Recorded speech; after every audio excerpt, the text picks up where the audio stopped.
In 1964, when I was 11 years old, my mother and father brought a book home called The Movement.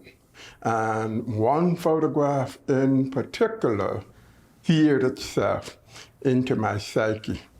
It was a photograph of Sarah Jean Collins, whose sister Addie Mae Collins was one of the 4 girls who had been killed in the dynamiting of the 16th Street Baptist Church in September of 1963.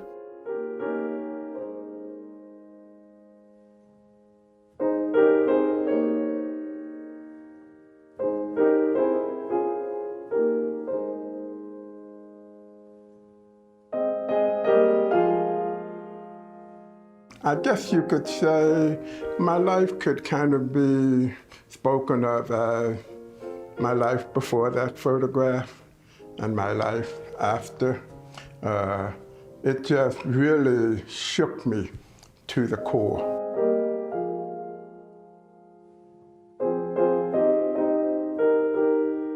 Most people, if they know anything at all about the bombing of the church, they know about the 4 girls.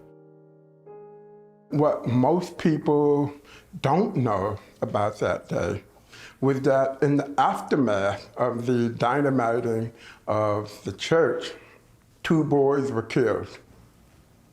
The Ku Klux Klan and the White Citizens Council held what I guess you could call a pep rally to celebrate what had happened that morning. And 2 white teenagers attended that pep rally and left, I guess you could say they left pumped up. And they encountered 2 young black boys on a bicycle who had just finished delivering the Sunday papers. And as they got closer, one of them took the pistol out and shot at the 2 African-American boys and struck one of them. And the youngest of the 2 brothers, Virgil Ware, died in his brother's arms right there. He was 13 years old. The other incident was downtown Birmingham. The white citizens of Birmingham were riding around in their cars, whooping it up, flying Confederate flags, and police said they saw 16-year-old Johnny Robinson throwing rocks at one of those cars.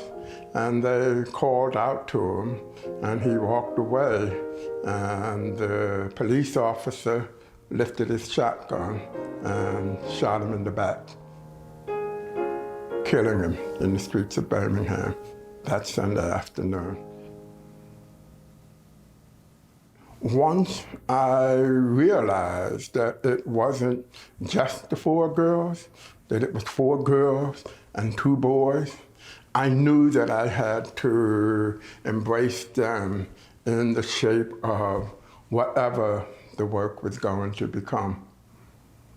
For me, the portrait has always been a place where I have attempted to make a very rich physical, emotional, and psychological representation of the person in front of the camera, and to create a momentary relationship or exchange between the viewer and the person in the photograph, that the viewer hopefully then takes back out into the world and engages with the world and the human community in a way that is different.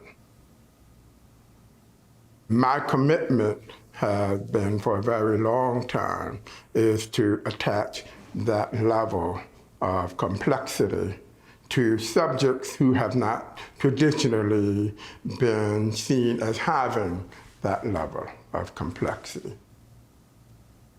So I wanted to make portraits initially to give a palpable sense to what does an 11-year-old African-American girl look like? What does a 14-year-old African-American girl look like? A 13-year-old African-American boy, a 16-year-old African-American boy, to give those young African-Americans who were killed in 1963 a more tangible presence through the presence of young people in Birmingham now. That idea left me feeling like something very real was missing. And as I began to think about the fact that they never went on to have a full life, what would that have been? That led me to the idea of making portraits also of African Americans in Birmingham who were the ages, in fact, that they would be now in 2012 had they lived. And then I realized that putting these two together in the form of a diptych would actually embody materially and conceptually the 50 years that I was making this work about. The diptych for me has more to do with this idea that we tend to think of the photograph as being something that embodies a single moment. And for a very long time, I wanted to disrupt that notion of a single moment by having multiple moments coexist within the shape of a single piece.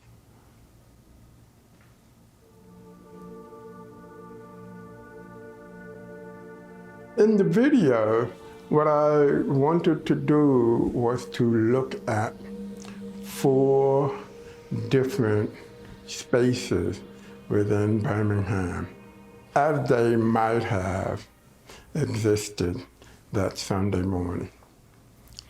One of those spaces is the segregated space of a classroom. The other is the segregated space of the lunch counter. And then the other spaces are the Black communal social spaces, a Black beauty parlor and a Black barber shop. And to have these 4 quiet spaces exemplify those 2 pieces of Birmingham's social history at that moment, at the moment before the dynamiting of the church. Because people who talked about that moment talked about it as a beautiful fall morning, bright blue skies, quiet. The other side of the video, it's 4 segments representing the movement of the 4 girls moving towards the church at the same time that Sunday morning, made from the vantage point of a child.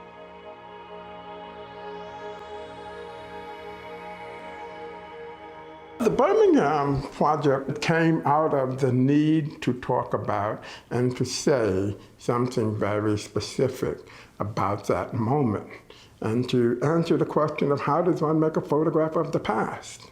You can't photograph the thing, but how can you make something that successfully evokes that in a very deep sense, that kind of almost involuntarily pulls you back into that moment, even as you're fully aware that these photographs are made in the contemporary moment.